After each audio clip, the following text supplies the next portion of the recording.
Salut à vous, aujourd'hui samedi 19 décembre, cinquième jour déconfiné, pardon. Bon bah écoutez, j'espère que ça va durer un petit peu parce que là ils annoncent déjà une troisième vague. Donc peut-être un troisième reconfinement. En tout cas la Terre elle n'a pas l'air de bien tourner rond actuellement. Alors je vais vous parler d'un groupe d'ailleurs, jeu de mots vilain. Je vais parler des pierres qui roulent du coup. J'écoute du punk, j'écoute du hardcore, j'écoute du rock'n'roll, j'écoute du thrash, du death, et j'écoute aussi du rock classique.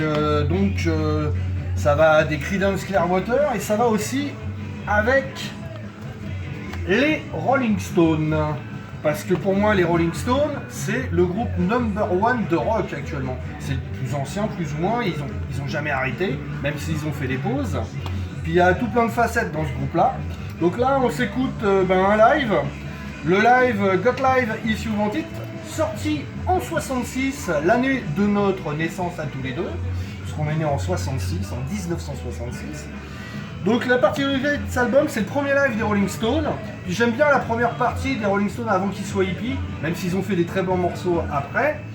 La toute première partie de l'époque me plaît bien, parce qu'ils reprennent des standards du blues, c'est très rock, c'est voilà. À savoir que j'ai acheté dans un vide-grenier à 5 €. Alors l'état il est un peu abîmé, mais le disque il est nickel. Par contre ce qui est assez marrant, c'est que la pochette elle est en carton, mais alors surépais quoi. Hein. D'habitude les pochettes de vinyle elles sont assez souples, celle-là c'est du costaud. Pressing en plus, pressage US, donc à 5 €, hein. On a les passes privées.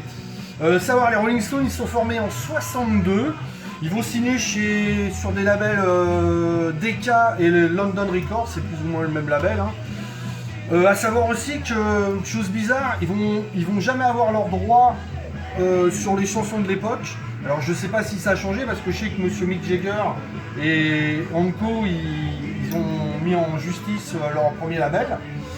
Je sais pas où ça en est. Enfin passons, ils sont sur ces labels là jusqu'en 71. Et en 71 ils vont monter leur propre label, distribué bien sûr par Universal ou Polydor, je sais plus. Mais c'est à partir de là qu'ils vont décider de un peu plus contrôler leur carrière.